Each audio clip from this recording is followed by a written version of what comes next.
قرآن ہمارے سامنے جو معاشرہ پیش کرتا ہے وہ بھلے اور برے دونوں افراد کا پیش کرتا ہے، اور تفریق بھی ساتھ ساتھ ہمیں بتا دیتا ہے۔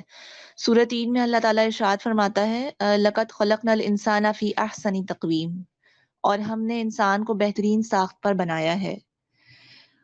یہاں پہ بہترین ساخت کا لفظ استعمال کر کے اللہ تعالیٰ بتا دے رہا ہے کہ انسان کی ساخت میں بیسیکلی کوئی مسئلہ نہیں ہے۔ انسان جب اپنی زندگی جینا شروع کرتا ہے، طور طریقے سیکھتا ہے اپنے خاندان کے اور اپنے جو گھر والوں کو دیکھ کر وہ آگے کام کرنا شروع کرتا ہے، اس میں وہ اگر غلط طریقوں کو اپلائی کرتا ہے تو وہ غلط طریقے پہ چل جاتا ہے، راہ پہ چلتا ہے۔ اور برے انسان کے حوالے سے قرآن میں ارشاد ہوتا ہے لَهُمْ قُلُوبٌ لَا يَفْقَهُونَ بِهَا، ان کے دل ہیں لیکن وہ سوچتے نہیں ہیں۔ یہاں پہ برے انسان کے حوالے سے اللہ تعالیٰ نے یہ کہہ دیا کہ ان کے دل تو ہیں، دل اللہ تعالیٰ نے ہی بنایا ہے، دل بھی ان کے پاس موجود ہے، لیکن وہ اس غور و فکر نہیں کرتے، اس دل کا استعمال نہیں کرتے۔ اور قرآن نے انسان کو اشرف المخلوق بنایا، اشرف المخلوق کہہ کر مخاطب کیا، اور قرآن کے مطابق زندگی گزاری جائے تو انسان اشرف ہی ہے۔ قرآن کے بتائے گئے معاشرے میں مرد اور عورت کے مختلف کردار ہیں، جہاں پر قرآن یہ کہتا ہے کہ ترجمہ مرد عورتوں پر قوام ہے، اس لیے کہ اللہ تعالیٰ نے ان میں ایک کو دوسرے پر فضیلت دی ہے، اور اس لیے کہ مردوں نے ان پر اپنے مال خرچ کیے۔ سورہ نساء کی آیت نمبر 34 ہے۔ یہاں پر اللہ تعالیٰ نے صاف صاف بتا دیا کہ مرد جو ہے وہ عورتوں پر قوام ہے، لیکن پھر یہ بھی بتا دیا کہ ان کو ایک دوسرے پر فضیلت اس لیے ہے کہ مرد اپنے مال ان پر خرچ کرتے ہیں۔ وجہ بھی ساتھ ہی بتا دی کہ مرد جو ہے کسی خوش فہمی میں مبتلا نہ ہو، صرف انہیں فضیلت اس لیے دی گئی ہے کہ وہ قوام اس وجہ سے ہیں کہ وہ نان نفقے کی ذمہ داری ان پر ہے۔ اللہ کے نبی صلی اللہ علیہ وسلم فرماتے ہیں کلکم راعٍ وکلکم مسئول عن رعیتہ۔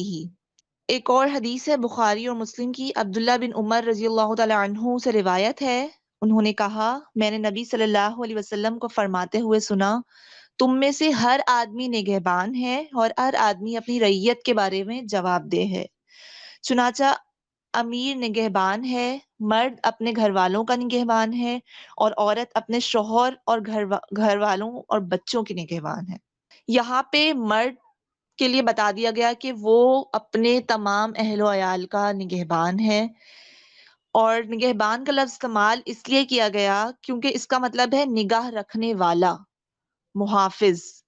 اور اس لفظ کے ذیل میں اگر ہم دیکھیں تو ہمیں پتہ چل جائے گا کہ نان نفقہ کی ذمہ داری بھی اسی میں آتی ہے، تربیت کی ذمہ داری بھی اسی لفظ کے ذیل میں آ جاتی ہے، شفقت سے پیش آنا اور اسی طرح کے باقی معاملات بھی نگہبانی میں آ جاتے ہیں۔ لیکن آج اگر ہم دیکھیں تو ہماری سوسائٹی میں مرد کے لیے صرف نان نفقہ اہمیت رکھتا ہے، اور مرد کی حد جو ہے یہی قرار دی گئی ہے کہ وہ نان نفقے کی ہی ذمہ داری اس تک ہے۔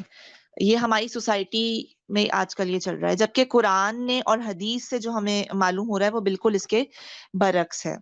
اور عورت کے حوالے سے اگر ہم دیکھیں تو عورت جو ہے وہ ہمارے معاشرے میں اب بھی کئی گھرانوں میں نوکرانی سمجھا جاتا ہے اسے۔ ہم تو اب بھی ایسے ہی دور میں جی رہے ہیں جہاں خواتین گھر کے فیصلوں میں اپنی رائے نہیں دے سکتی، اپنی مرضی سے نہ تو وہ تعلیم حاصل کر سکتی ہیں اور نہ ہی نکاح کے بندھن میں باندھنے سے قبل ان سے ان کی رضامندی معلوم کی جاتی ہے۔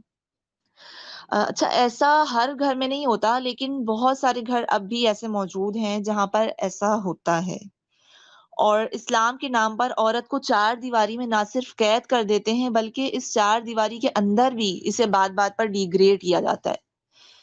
اسلام ان تمام مت سے بالکل ہی مختلف مذہب ہے۔